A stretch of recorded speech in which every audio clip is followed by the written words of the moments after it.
বুড়ো লোকের সঙ্গে বিয়ে দিয়ে দিচ্ছিল, তাই তো পালিয়ে এলাম। গরিব, হ্যাঁ গরিব। এই গুন্ডাদের হাত থেকে যখন বাঁচালে তখন 8-3টে জিনিস দেবে তো? কি? रोटी, कपड़ा और मक्खन, माने आश्रय। চালাক চতুর, 5.5/1.5 সোজা থানায় নিয়ে ঢুকিয়ে দেবো।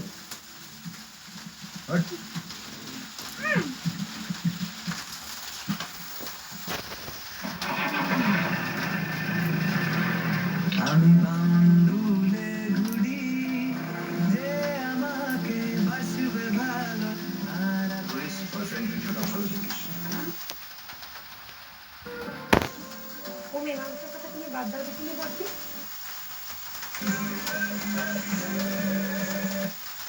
এটা এতটা পাওয়ারফুল হওয়া সত্ত্বেও একেবারে অদৃশ্য। আমি আপনার কাছে এসেছি। আরে তুমি ওকে এত ভয় পাচ্ছ কেন? আপনি জানেন না ভাইজি, বাড়িতে সব ওর দলের লোক। জানতে পারলে আমার খাওয়া দাওয়া বন্ধ হয়ে যাবে।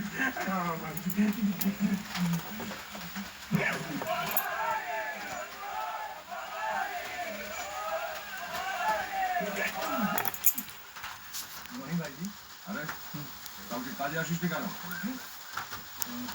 সত্যি বলবো না মিথ্যে কথা বলবি? মিথ্যে বললে তোর শরীর থেকে মাথাটা উড়িয়ে দেবো। কাল বাবার তো খুব খারাপ ছিল ভাইজি।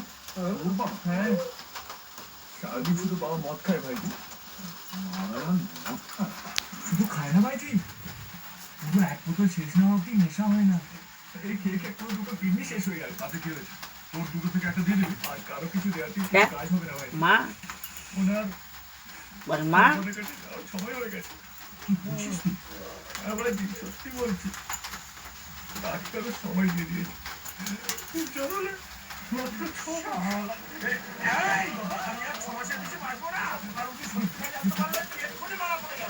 সত্যি কথা নারায়ণ, ও যে মেয়ের চক্করে পড়েছে না, সেগুলো সাধারণ মেয়ে নয়। মেয়ের মাথায় কি সিং টিং আছে না? মানে মেয়ের মাথায় সিং নেই, কিন্তু ওদের বাড়িতে বলি দেওয়ার রামদা যাবে না। ওদের কাছে রামদা আছে তো আমাদের কাছেও বন্দুক আছে। তুমি কিছু ভেবো না। আপনি বুঝতে পারছেন না ভাইজি, আমি বললাম তো তুমি কিছু ভেবো না। আপনি ব্যাপারটা বোঝার চেষ্টা করুন। আমি দেখছি।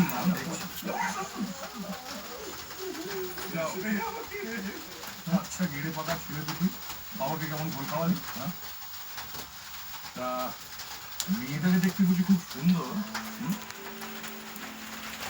মেয়েটা কি তোকে ভালোবাসে?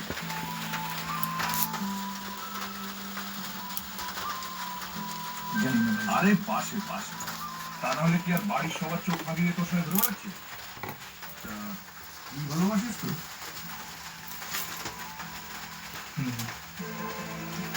এই যে পোকা তো ভালোবাসার পাগল হয়ে গেছে, বাড়ির দিকেও খেয়াল রাখিস। আর হ্যাঁ, কাল তো বলি সমস্ত আয়োজন কিন্তু তোকেই করতে হবে। ঠিক আছে ভাইজি।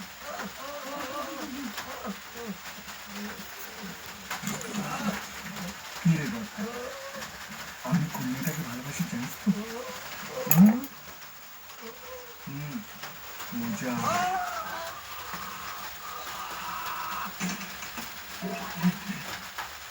এই যে বাঘের লাগে কান মারে, তুমি এখানে ক্যারাম খেলছো? তোমার প্রবলেমটা কি?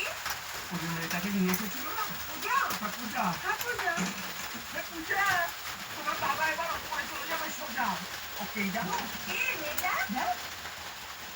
শঙ্কর দাসের বোন। শঙ্কর দাসের কে? ও সোজা সোজা বলে না আবার শঙ্কর দাসকে বলেছে দেখতে। আরে তোমাদের বারবার একটা কথা বলছি, তোমরা কিছুতেই শুনতে চাইছো না। ও শঙ্কর দাসের বোন। বাবা শঙ্কর দাসকে ভালোবাসে না করতেছিল। শঙ্কর দাসের বোনকে ভালোবাসে। শঙ্কর দাস জানতে পারলে আমাদের গোটা ফ্যামিলিটা বরবাদ করবে। এসব অনেকগুলো কথা বলো না। যাও না, শঙ্কর দাসের বোনের সাথে তোর সম্বন্ধ করতে গেলে কি আমি শান্ত ফিরে আসতে